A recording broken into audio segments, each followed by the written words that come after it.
Hi. Thank you for attending today's reading. Let's begin. My B-Day is today. It's my birthday, so I thought I'd share this. On my 6th birthday I was playing on a hill with my cousins in Shea, Oklahoma, which is where I grew up.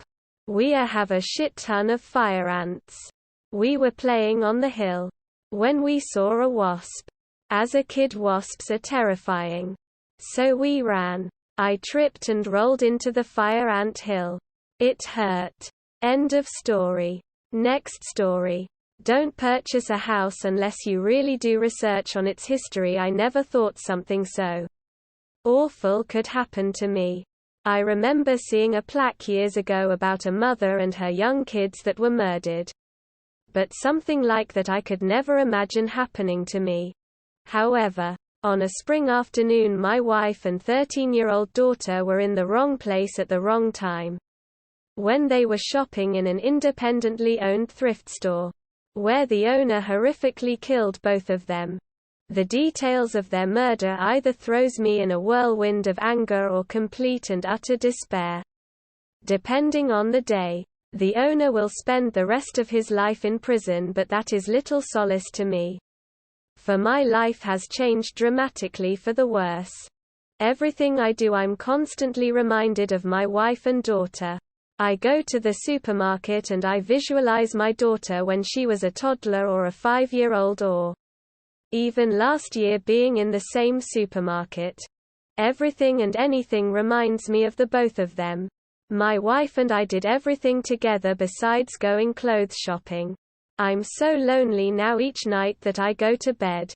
My house is so big and empty that I don't even like being in it most of the times. For once again, I'm reminded of the two of them. Every night, I read online stories on how people have coped with unexpected death, and everyone seems to have different opinions on the best ways of moving forward. Eventually I'm going to get fired at my newspaper job because my stories have been awful. I have no motivation or desire to write anything. I used to be one of the best opinionated local writers, but nothing motivates me anymore and my stories have no zeal.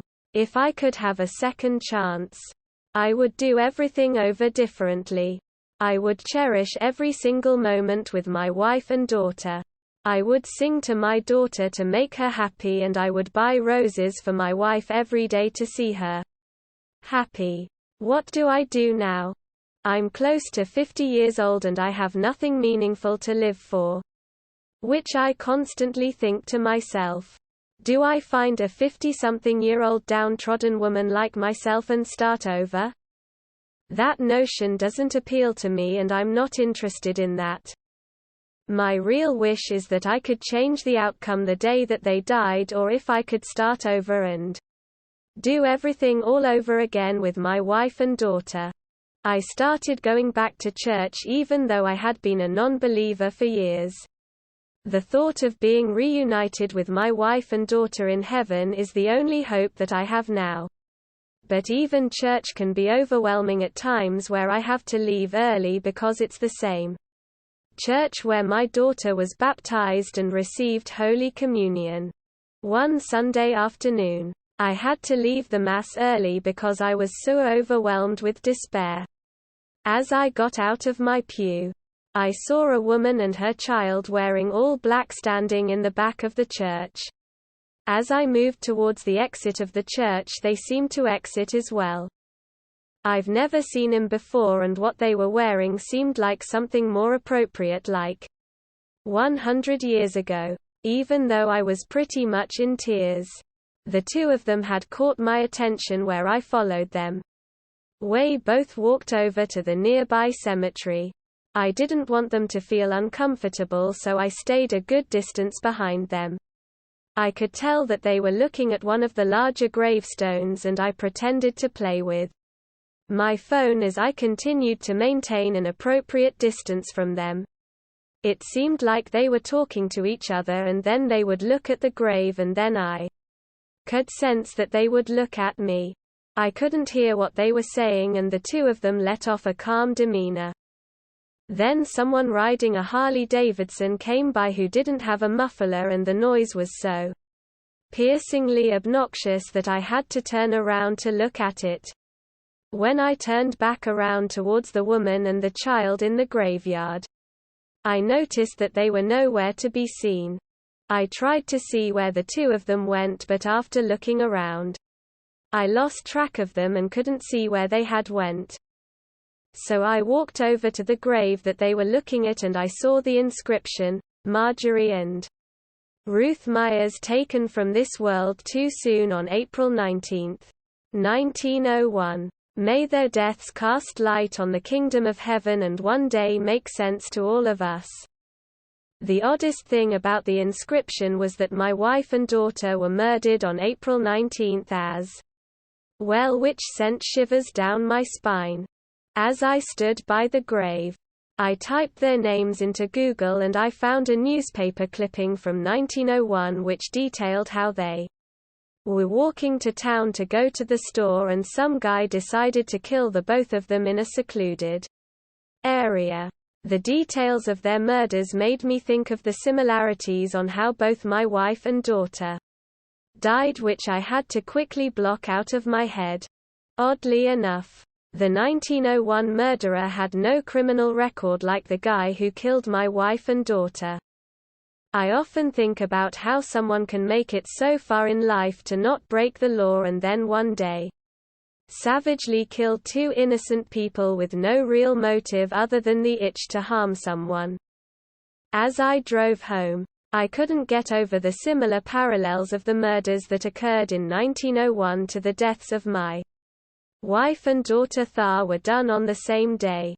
I remember moving to this small Pennsylvania town of Wenatchee about 20 years ago and falling in love with its quaintness and being within driving distance to Philadelphia where my wife worked.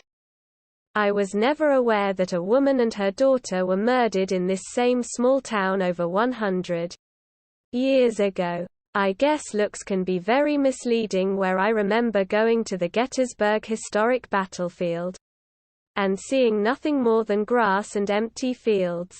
However, thousands of people died on those peaceful fields in the 1860s. I have tried to stay away from making sense of why my wife and daughter were murdered, which I just chalked it up to some maniac who needed to scratch his itch.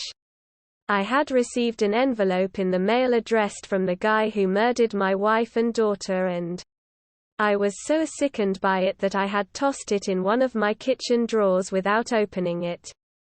However, after reading the Myers gravestone on how they were murdered on April 19 in this same small town, actually made me want to read the letter from the convicted murderer that I had tossed in the drawer. I reluctantly opened the letter and started to read it. "I'm sorry that I committed such a heinous and unforgivable act on your wife and daughter. No matter what I say, I realize you will never get to think differently about me. But I want you to know that I was never a violent person and something had gradually taken a hold of me. I'm not saying that I wasn't responsible for their murders. I'm just saying that something that wasn't me had taken over my body. I know that I was examined by a psychiatrist who stated that I was manipulative, and I didn't want to take responsibility for my actions. But please think to yourself, why would have I committed those acts? I'm gay, whose mother had given me a substantial amount of money when she died. The thrift store was just a hobby. Ever since I had moved into that house in Wenatchee, it just seemed like little by little my personality had started to change. Ironically, I feel like I'm back to my old self being in prison." Signed by Peter Kaufman. I couldn't help but think about Peter's words that he wrote where he couldn't come up with an explanation on why he snapped. There was no mention of drugs or alcohol that fueled his rage, and it was doubtful that some type of perversion was involved, considering he was gay and my wife and daughter were obviously females. But with everything else in life, you have to take everything with a grain of salt, and maybe Peter was a drug addict, or maybe killing women and children was a fetish that he had. However, I decided to take a walk to Peter's house, which is now vacant.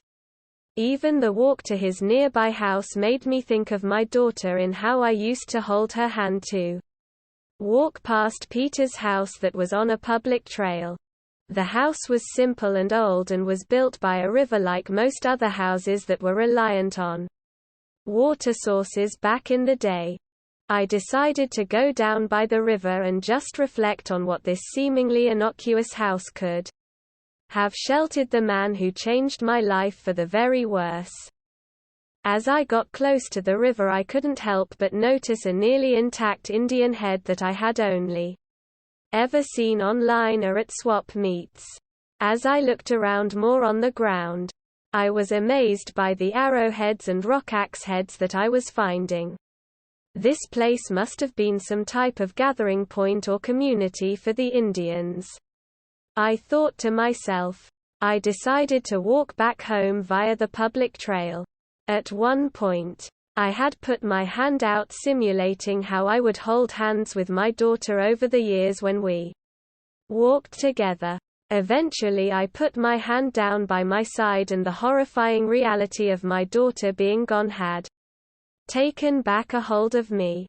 I couldn't look at Peter's house anymore, for anything tied to him just made me more miserable. I had been a trained reporter for years, so I tried to objectively analyze the Myers deaths to the death of my wife and daughter. I went online and tried to look up as much information on the 1901 murderer, and the information I found was scarce at best. He had actually died in prison 2 years after his murders, and there was no information regarding his motives. He was actually married and had 2 kids of his own, was the little information that I could find. He had also pleaded guilty, which was customary at that time to lessen the embarrassment on his family. The next thing I did was go on Ancestry.com, where I found a Wenatchee census from the year 1900. I found the 1901 murderer Frederick Klein's census information, and I was left paralyzed in shock in what I had come across. I tried to think of any analogies in life where I had such a shocking moment of what I just read. And nothing could compare, besides maybe the day that I found out my wife and daughter were murdered. As crazy as that notion seemed to me. For when I read the census information of Frederick Klein, I saw that he resided on 625 Sleepy Hollow Pike, which was the same exact house where Peter lived.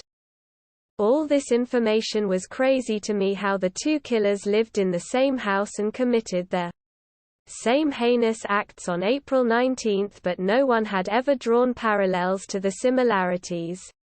I guess the analogy with Gettysburg comes back into play, where the only reason why I knew Gettysburg was a killing field was because of the plaques that are all over the battlefields and the countless amount of history that was written about the famous battlefield.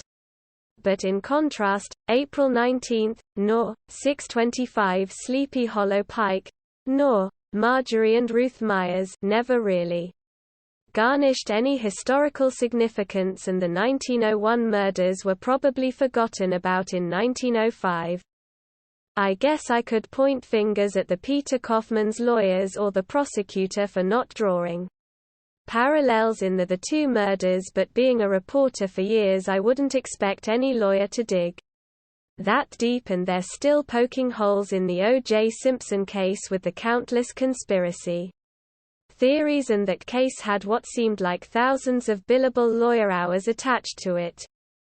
As I laid in my bed, I started to brainstorm about everything. First, the town I live in was once a thriving Indian community with a lot of lost history. Based on the Indian artifacts that I found, I couldn't help but think that perhaps 625 was built on some kind of Indian burial ground or something equally as sacred.